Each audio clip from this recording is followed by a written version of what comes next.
hello, welcome. Merry Christmas to you all in the League of Extraordinary Genitals. It is your host and commissioner, John David Brake, bringing you the very last week of fantasy football. I hope you all had a great holiday. We have an amazing matchup for the championship and some exciting news, some first-timer news from last week. So let's check out last week's scores to see how we got here today with the championship and see the results of the Hoffa Bowl from last week's semifinal match. Oh, look at that Santa. There it is, a huge win. Joe is in the championship for the second time in 3 years, beating Dak Street Boys 206 to 151. Jonathan Taylor went absolutely ballistic. And Debo, look at that, chipped in with 25 points and overcame Lamar Jackson, Bijan Robinson.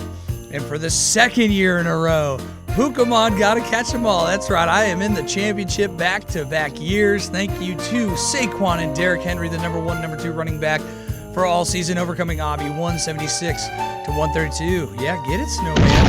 Oh, and here we go, the Hoffa Bowl. Oh, it was the Nick versus Mick battle. And look at that, Santa shaking it as Mick Martin becomes this year's Hoffa champion, the first for him. Terrible performance for Marvin's kid again. Nick avoids the four-time Hoffa award winner. Whew, and not very close, or not very far away. It was pretty close. It was an extremely close matchup. And Mickey boy, congratulations! You are the 2024 Hoffa winner. I look forward to filming, bringing the award to your house with a cup of dark eyes and mouth of Kool-Aid, and at least 360 some days of absolute shame and disgust. So, let's get on to the championship matchup. That's right. It is Joe Murdoch. Like I said, he's been to the championship 2 out of 3 times. This is his fourth appearance in the championship, taking on myself, 11-3, the number one overall seed. Both of these teams have been in the playoffs 9 times. This is a record 6th championship appearance for myself.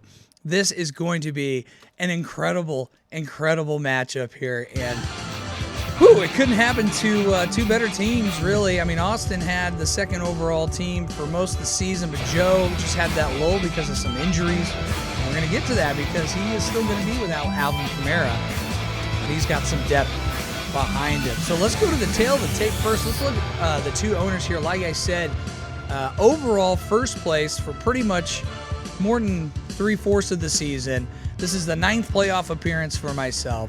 11-3 here, almost set the all-time scoring record single season, missing it by 2 points from Austin Stoll's 2021 campaign. And this is championship appearance number 6. Joe Murdoch, he is also in the championship for the 4th time. He did win it 2 years ago, beating Plow, and that's very famous DeMar Hamlin situation that got him the championship, which he would have undoubtedly lost.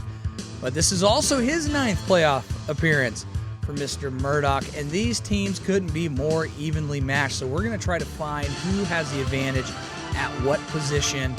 And let's start out with the number 1 overall team. Pokemon, gotta catch them all, baby. We have some big development here because last week, as you can see on the roster there in the QB slot, there is no Jalen Hurts. It is Baker Mayfield, who is just behind Josh Allen, who happens to be on Joe's team, in overall quarterback points. It's Lamar Jackson, Joe Burrow, Josh Allen, and Baker Mayfield. So Baker Mayfield, the 4th overall QB in fantasy football this season. Unreal. So he is getting the start with Jalen Hurts in concussion protocol, and he's going up against his old nemesis, the team that kicked him to the curb, the Carolina Panthers. He didn't do very well at all the last time he played the Panthers.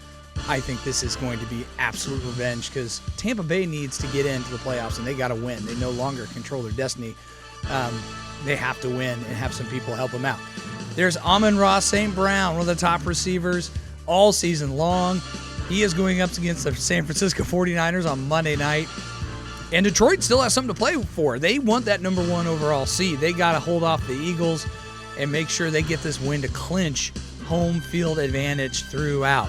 Now, as you can see, we have some live scores here. Man, I wish I didn't start George Pickens. I really wanted to start Jalen McMillan, but I went with all the consensus expert opinions, and turns out experts are wrong a lot of the times. So he only got 8 points there against Kansas City Chiefs. Here's the big 1-2 punch for this team. Saquon Barkley and Derrick Henry, and Derrick Henry had himself a very decent game against the Houston Texans on Christmas night, getting 26.5 points. Right now, the current projection is 184 for Pokemon to win over Joe, who's projected at 165. The original projections were 180 to 172, so I gained 4 and Joe lost 7 because of a defensive player that didn't do so well. Now, look at this here. These two players, to me, are going to be huge in determining the outcome of this game. Brock Bowers and Chase Brown. Brock Bowers, the number 1 overall tight end. If you have him on his roster, you're most likely in a championship in another league. Chase Brown, the workhorse back, going up against a tough Denver defense, but he is the bell cow back there, projected to score 17 points. He's projected to score more than Derrick Henry, and boy, I hope he does. So, let's look at the key factor for this team to get a win. And I'm going right to the QB position. I'm going Baker Mayfield. He has to show out and at least put up a 25 to 30 point performance. And he's been doing a lot of 30-point games. He needs to do it against the Carolina Panthers. My season rests on his shoulders against the Panthers. What kind of game will he have? He has an incredibly high ceiling. I mean, 42 points in that opening game. And just these are the last 2 games, 30 points and 39. But he's also had some single-digit games in there. Not many, just a 9 and a 10. That's actually a double digit. But his floor is about around 10 to 15 points on average. But still, he's always getting around that mid-30 range, and I absolutely need Baker Mayfield to do that, to pull it off, because there are some big players on the other side that could potentially explode for Joe Murdoch's team. Let's look at that starting roster, this championship contention roster here, and it starts with the man I mentioned earlier, Josh Allen, having an amazing season. He did ding his throwing elbow.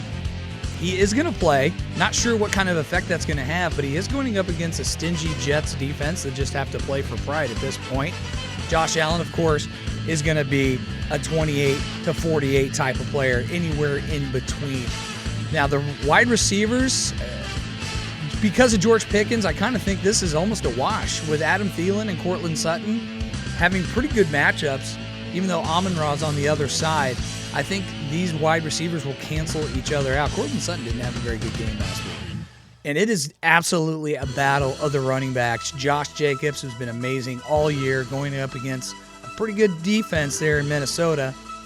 And Jonathan Taylor going up against a pretty crappy defense there in New York, going up against the Giants, who was just coming off a 48-point explosion. Like I called it, commish called it last week, that Jonathan Taylor would show out and make up for dropping the ball and essentially screwing the Colts for a playoff berth to get wiped out in the first round. So, not sure, maybe that was a mercy kill here. And then these two positions right here, Jonnu Smith, the tight end, has been an absolute surprise. I asked Joe about that.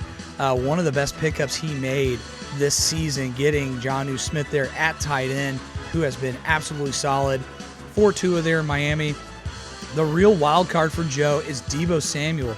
Deebo, who has been disappointing all year. I mean, he was on a cold stretch from week 11 to week 15 just recently. Just 6, 3, 3, 5, 4-point games. Not great, but he came out with a 25-point performance because the Niners are decimated at running back, so he's getting some rushing opportunities. So, looking at that roster for Joe to overcome these projections, man, it's too bad he doesn't have Alvin Kamara. I mean, I'm glad he doesn't have Alvin Kamara. But I think, again, the crux, the linchpin, the workhorse for this team is, again, going to be, what does Jonathan Taylor do? He could absolutely put up another 48-point game against the New York Giants there at New York. I think they're going to rely heavily, again, on the ground game. There's no reason to throw it against the Giants it could be ugly. Who knows? This could be getting out of hand by the third quarter, and maybe Jonathan Taylor sits. I doubt it, because the Colts really need a win, and they may not be able to be good enough to put away the Giants like that. But Jonathan Taylor is my key player to victory here. And as you know, I give a final prediction for every game. And I'm definitely not picking myself because I've been there. Okay, I got a win last week, whoop-de-doo, but I've been here in this championship. This is the 6th time, okay? I've only won once, so I know exactly what's going to happen. Last year, it was Lamar Jackson throwing 5 tutties out of nowhere. This year, it's probably going to be a combination of Josh Allen throwing 5 touchdowns against the Jets, and then, Jonathan Taylor has another 40-point game. I am absolutely confident that Joe is going to win this year. It kills me because this is the best team I've ever drafted, and I am just going to be besides myself after this is all said and done, and we could see another Joe Murdoch championship for the 2nd time in 3 years. What a run, overcoming injuries. An incredible season for Joe and myself, and these teams definitely deserve it. So be sure to tune in to the recap after this week's championship. We will do a full rundown on what happened. We'll do a recap of the season and do a send-off and see you at the draft. So again, I hope you all had a very Merry Christmas. Thank you to those select few that actually watched this and stay engaged with the Fantasy Football League. This is a labor of love. I absolutely love doing this. What other fantasy football league does this? You know what I'm saying? You know what I'm saying? So anyways, from myself to you, have a very Merry Christmas. Happy New Year. We'll see you in 2020.